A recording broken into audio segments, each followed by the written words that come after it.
Welcome everyone to our channel. This is Mark with Lean ISO Management Systems. Today we will continue exploring element 7.5 of ISO 9001-2015 standard, documented information. We will continue discussing element 7.5.2 creating and updating. If you are new to our channel, click the subscribe button below to stay in touch.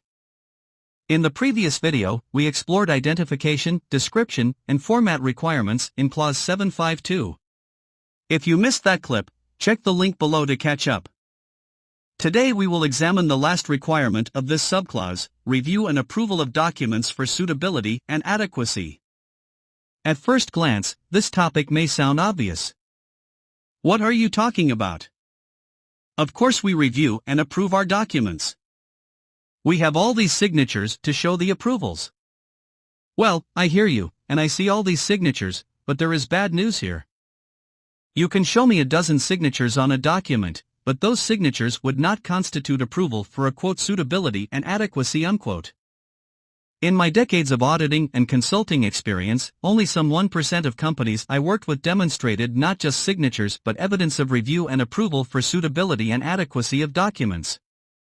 Let me explain. A time ago, we surveyed a few companies to hear what personnel thinks about the quality of their procedures. 70 to 90% said that their procedures were too long and too wordy. Some 60 to 70% stated that procedures were poorly written and hard to follow. Do these responses demonstrate that their documents were suitable and adequate for those users?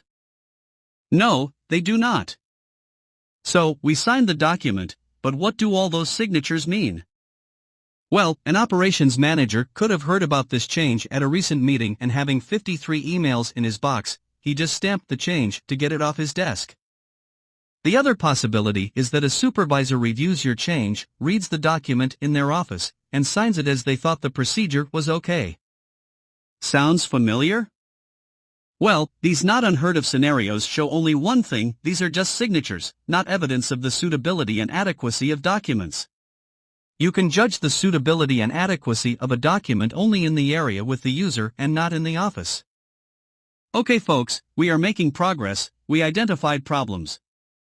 Documents are too long and wordy, they are poorly written and hard to follow, resulting in debatable suitability and adequacy. Now is the time for the good news. There are solutions to all these headaches. Provide your folks with technical writing training. Establish clutter and waste filters in the document management system process. Validate, and validate new and revised documents before release. Let's summarize this part of clause 7.5.2.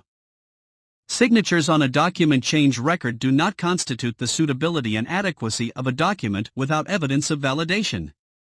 Lack of technical writing training results in poor quality of instructions. Hard-to-follow documents are always the result of unnecessary information or waste in procedures. Lack of validation of new documents and revisions in the user environment results in messy instruction steps. There is more good news. I did all the hard work for you, and in the following videos, you will discover how to solve all these problems for your company. If you have a different experience with the suitability and adequacy of documents, drop me a comment. I would love to see your story. This is all for today, guys. Check our free downloads, go to the Academy page on our website, and see if you like our templates.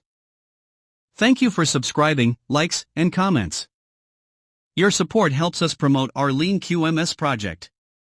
To learn more about Lean ISO management systems, check out my book, The Lean Revolution. The link to it on Amazon is below.